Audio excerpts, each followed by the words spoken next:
skin along if you're experiencing a flare up from lupus that's causing dry skin and rashes.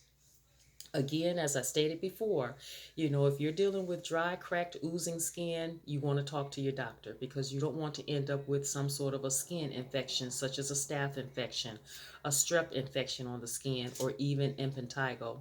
These are all types of infections that can occur on the skin. It's not necessarily caused by lupus, but it is caused by the skin becoming vulnerable and not being able to allow to heal quick enough and properly in order to prevent these type of infections on the skin. So what can we do? What are some remedies that we can do to help us to take care of our lupus skin? Okay? Well, first of all, we can um, make sure that we're not taking very long showers or showering in too hot of water. Hot water, it strips the barriers and the layers of the skin. You may feel clean, you may feel like you're destroying all types of bacteria, washing it off your body, but then also you're making your skin vulnerable. You're destroying the layers of the skin. The skin has so many layers, but those layers can be destroyed, if you're using too hot of water or staying in the shower too long. Number two, when you're done showering, taking a quick shower, a tepid shower, when you get out of the shower, do not rub your skin dry. Pat the skin dry. Pat the skin dry. Number three, apply moisturizer. If you don't get anything else from this video, moisturize, moisturize, moisturize. After you pat the skin dry, apply a moisturizer of your choice, whatever works for you.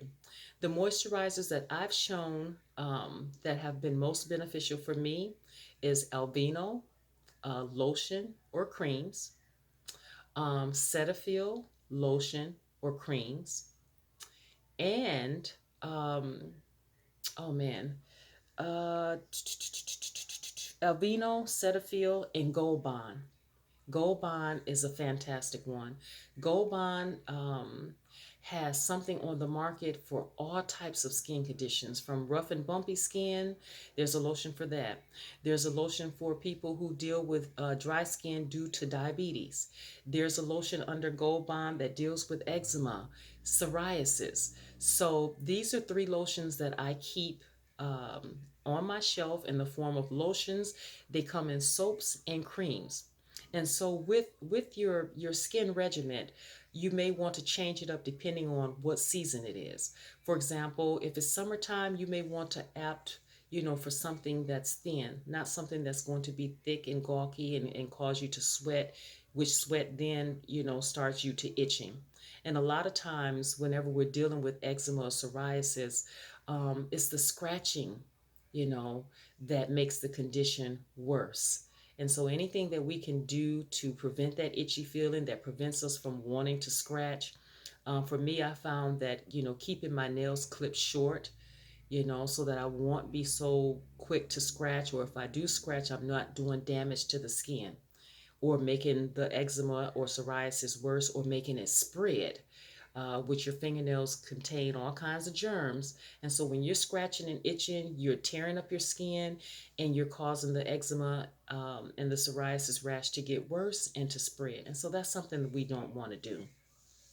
So again, first of all, not taking a long shower, not taking too hot of a shower. Number two, moisturizing, patting the skin dry. Number three.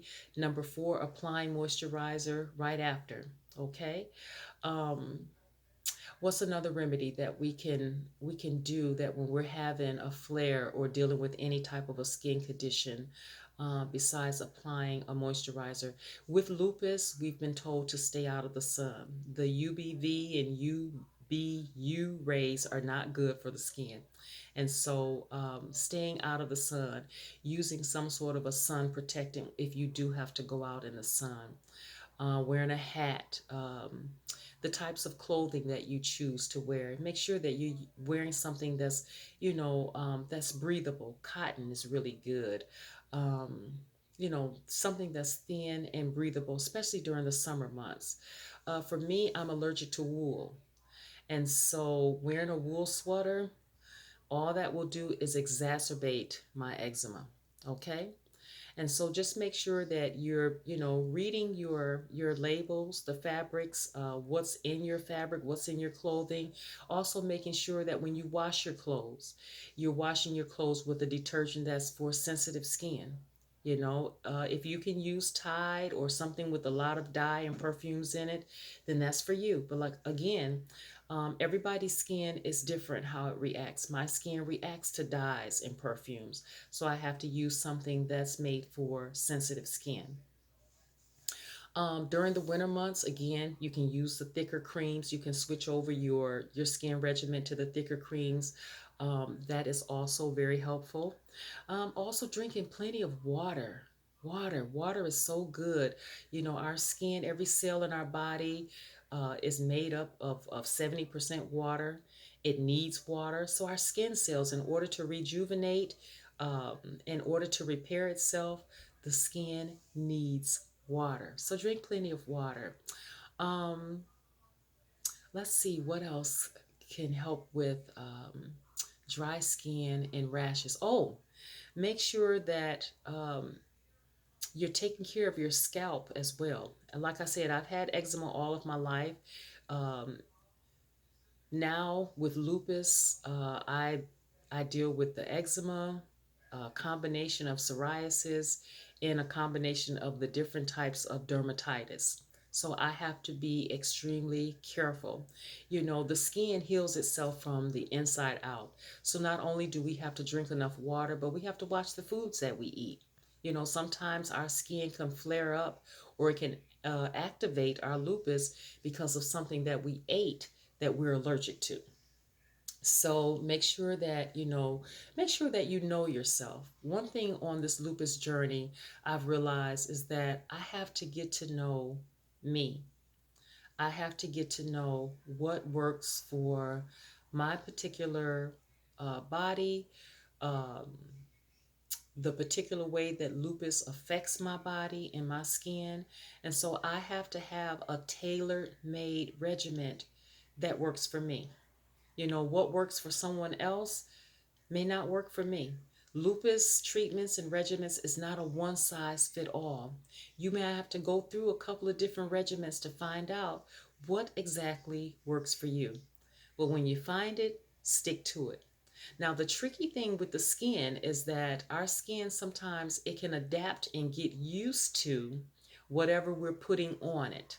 Whatever type of lotion we're using, whatever type of creams we're using, whatever type of soaps we're using. And so you may have to find yourself, you find maybe 2 to 3 staples that you keep in your closet. And as your skin, gets used to, let's say if you're using Aveeno, and if your skin is getting used to Aveeno and you find that, Aveeno doesn't seem to be working as well as it did at one time, it doesn't mean to throw it away. It just means that your skin has become accustomed to Aveeno and you may need to switch up to something different. So it pays to have like 2 to 3 different creams, lotions that you can switch up, because when the skin gets used to it, then you can move to the next one. As your skin starts to get used to that one, then you can go back to Aveeno or whatever works for you. Again, I'm not telling you to go out and buy the most expensive creams, because I've tried that. I've tried everything from a $2 cream to a $200 cream.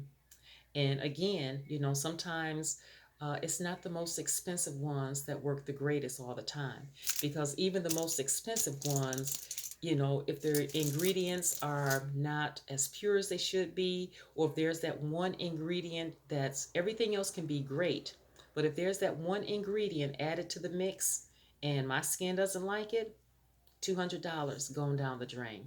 Another remedy is that, especially for your hands, if you're dealing with dry skin and rashes on your hands, wash your hands, moisturize after each time you wash your hands, or you apply a hand sanitizer, or there are hand sanitizers on the market that have built-in moisturizers. But just make sure to check that it's 70% alcohol.